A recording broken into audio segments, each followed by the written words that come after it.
Logic king দর্শন চ্যানেলে তোমাদের ওয়েলকাম। আজ ক্লাস 12 এর 4th সেমিস্টারে সত্য সারণী নিয়ে আলোচনা করব। এই সত্য সারণী প্রথম দিন কিন্তু আমি সত্য সারণী করতে গেলে তোমাদের কিন্তু যে সূত্রগুলো প্রয়োজন সেগুলো আমি কিন্তু প্রথম ভিডিওতে দিয়ে দিয়েছি। যারা নতুন জয়েন হচ্ছ বা যারা নতুন দেখছো তারা কিন্তু এই প্রথম ভিডিওটা দেখে আসতে হবে।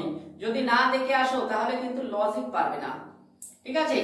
এই যে ফিলোসফি মানে হচ্ছে লজিক, আর এই লজিক শিখতে হলে কিন্তু একটা বাদ দিয়ে আরেকটা জায়গায় এসে কিন্তু কেউ বুঝতে পারবে না।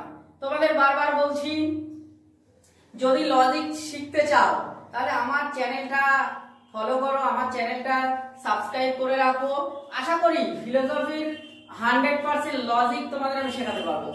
আর যদি কারো কোনো সমস্যা হয় তোমরা আমাকে যে কোনো ভাবে যোগাযোগ করে নিতে পারো, কমেন্ট করতে পারো, ফোন নম্বরে ফোন করেও নিতে পারো, ঠিক আছে? যাই হোক, আজকে তোমাদের ক্লাস 12 এর 4th সেমিস্টারের সত্য সারণী আমি যে নিয়মগুলো দিয়েছিলাম, বুঝিয়েছিলাম, আজকে সেই নিয়মের উপরে দুটো প্রয়োগ আজকে তোমাদের আমি দেখাবো। সেই প্রয়োগগুলো দেখলে আশা করি সত্য সারণী তোমার অনেকটা ক্লিয়ার হয়ে যাবে। যেমন আজকে তোমাদের বলতে পারে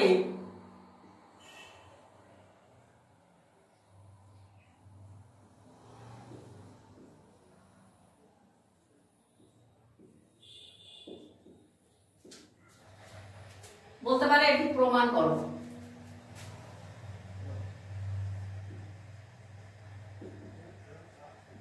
প্রমাণ করো, তাহলে আমরা প্রমাণ করতে হলে আগে কিন্তু আমরা আমাদের সূত্র জানতে হবে। যদি আমরা সূত্র না জানি তাহলে কিন্তু আমরা প্রমাণ করতে পারবো না। তাই এই প্রমাণ করতে গেলে আমাদের প্রথমে কি করতে হবে? পি কিউ আমরা জানি, পি কিউ এর সূত্র জানি। পি তে টি টি এফ এফ, আর কিউ এ টি এফ টি এফ, ঠিক আছে? তাহলে আমাদের প্রথমে P triple bar P dot Q, তাহলে আমাদের এটা প্রমাণ করতে হবে। আমরা এর সূত্রটা জানি, এটারও সূত্র আমরা জানি, যেহেতু এটা ডাইরেক্ট সূত্র আমরা ফেলে দেব। দেওয়ার পরে আমাদের ইমপ্লাই, এই দুটোর ভিতর থেকে আমাদের কম্পেয়ার করলে আমাদের ইমপ্লাই কে কি বেরোবে সেটাই কিন্তু আমাদের উত্তর। তাহলে আমরা ট্রিপল বারের বেলা আমরা জানি ট্রিপল বারের সূত্র হচ্ছে টি এফ এফ টি। ট্রিপল বারের সূত্র হচ্ছে টি এফ এফ টি, তাই তো? তাহলে আমাদের ডটের বেলা কিন্তু আমাদের ডটের সূত্র হচ্ছে টি এফ এফ এফ। তাহলে আমরা এই যে সূত্র, আমরা প্রথমে কিন্তু আমরা সূত্র বসিয়ে নিয়েছি, ট্রিপল বারের সূত্র বসিয়েছি এবং ডটের সূত্র বসিয়েছি। তাহলে আমাদের ইমপ্লাইকের বেলা কি কি হয় আমাদের সেটা কিন্তু মনে রাখতে হবে। তাহলে ইমপ্লাইকের বেলা আমাদের হয় টিটি তে টি, এফ এফ এ টি, এফ এফ এ টি, আর ইমপ্লাইকের বেলা টি এফ এ কি হয়? টি এফ এ অবশ্যই আমাদের এফ হয়। তাহলে এইটা আমরা প্রমাণিত পাচ্ছি, এইটা আমরা প্রমাণ করতে পারছি, যেহেতু আমাদের এটা চেয়েছিল। যদি কেউ মনে করো যে না আমরা ইমপ্লাইকের সূত্র জানি, সূত্রটা এখানে বসিয়ে দেবো, তাহলে কিন্তু হবে না। যেহেতু ইমপ্লাই কি হবে সেটা কিন্তু চেয়েছে, তাই আমাদের কি করতে হবে? আমরা ট্রিপল বার এবং ডটের সূত্র ধরে আমরা প্রথমে এই দুটো সূত্র বের করে নেব। আমরা সূত্র জানি, সূত্র লেখার পরে এই দুটো কম্পেয়ার করে আমাদের কি বেরোবে। যেমন আমরা ইমপ্লাইকের বেলা আমরা টিটি তে টি জানি, হ্যাঁ, এফ এফ এ টি হবে জানি, এখানেও এফ এফ এ টি হবে জানি, কিন্তু এখানে টি এফ এ ইমপ্লাইকের বেলা অবশ্যই এফ। আর এটা আমরা জানি যে কোনো বৈধতা বিচার যদি চারটে আমাদের টি বেরোয় তাহলে কি লিখতে হয়? আমাদের লিখতে হয় সদা সত্য। এবং চারটে এফ যদি বেরোয় তাহলে কি লিখতে হয়? সদা মিথ্যা। আর যদি টি এফ মিলে মিশে বেরোয় তাহলে যুক্তিটা কি লিখতে হয়? পরত সাধ্য। তাহলে আমরা এখানে প্রমাণ করব কি? যুক্তিটি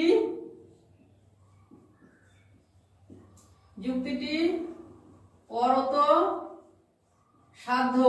বুঝতে অসুবিধা হলে অবশ্যই আমাকে কমেন্ট বক্সে কমেন্ট করবে। তোমাদের বারবার বলছি নির্দ্বিধায় কমেন্ট করো, আর তোমাদের যত বন্ধু বান্ধব আছে তাদেরকে যুক্ত করো, তাহলে দেখবে সবাই উপকৃত হবে।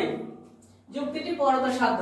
যদি কারো কোনো বুঝতে সমস্যা হয় তোমরা কিন্তু একবার ছাড়া 5 বার আমার কাছ থেকে বোঝার চেষ্টা করো, আর ভিডিওটি দেখতে থাকো, দেখলেই বুঝে যাবে। আর যদি কারো কোনো যে দ্বিতীয় বা এই সত্য সারণীর মধ্যে বা সত্য সারণীর বুঝতে গিয়ে যদি আরো কোনো ভিডিও দিতে হয় সেটা তোমরা আমার কমেন্টে জানাও। আচ্ছা 1 নম্বর, আমরা 2 নম্বর আরো একটা সূত্র বলতে পারি। 2 নম্বর আরো একটা বলতে পারে যে এটা প্রমাণ করো।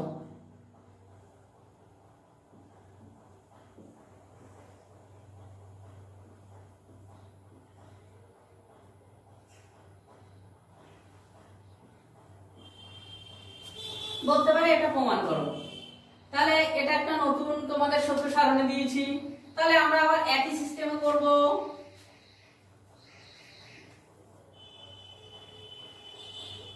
টি T F F T F T F, তাই না? তাহলে পি ডট কিউ,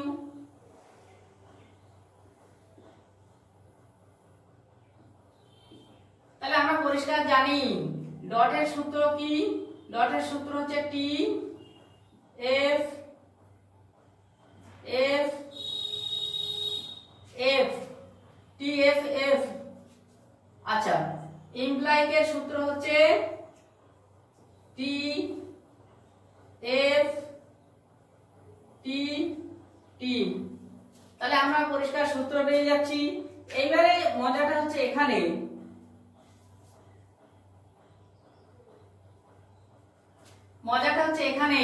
এতক্ষণ তো আমরা দেখছিলাম যে এখানে ইমপ্লাইড ছিল, তাই আমরা ইমপ্লাইড এর সূত্র এই দুটো ধরে কম্পেয়ার করছিলাম।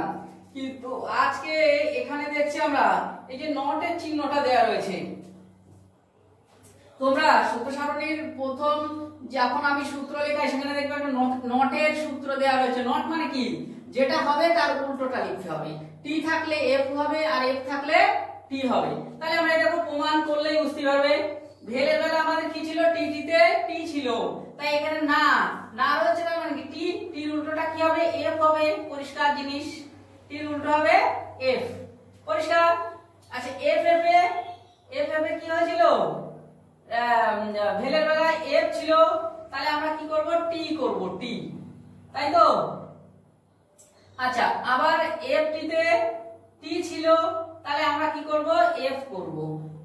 আবার এফ টি তে টি ছিল, এফ টি তে কি হবে? টি হবে ভেলের সূত্র অনুপাতে, কিন্তু আমরা এখানে করব এফ। পরিষ্কার? যেহেতু আমরা যেখানেই দেখব এই চিহ্নটা দেখব, এটা কিন্তু নট এর চিহ্ন। এই চিহ্নটা দেখা মাত্রই আমাদের যদি টি হয় তাহলে সেটা এফ হয়ে যাবে, আর যদি এফ হয় তাহলে টি হয়ে যাবে। তাহলে এই চিহ্নটা থাকলে ঠিক আমরা যেটা হবে তার উল্টোটা করব। পরিষ্কার?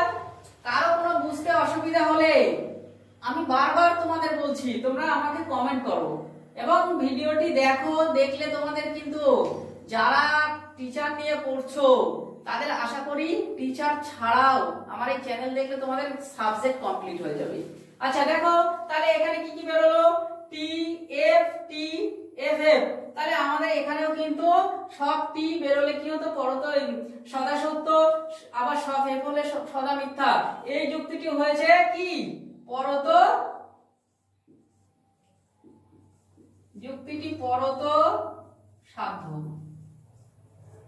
যদি কারো কোনো বুঝতে অসুবিধা হয় তোমরা কমেন্ট করো। আজকে আমি জাস্ট তোমাদের দুটি উদাহরণ দিয়ে বোঝালাম, আর তোমরা সূত্র দেখে যদি এই রকম উদাহরণ তোমরা দেখে নাও তাহলে দেখবে তোমাদের বইতে অনেক উদাহরণ আছে, দেখা মাত্রই করে ফেলবে। আর কোনো সমস্যা হলে তোমরা আমাকে ফোন করো, তোমরা আমাকে কমেন্ট করো, যে কোনো ভাবে আমি তোমাদের সহযোগিতায় আছি।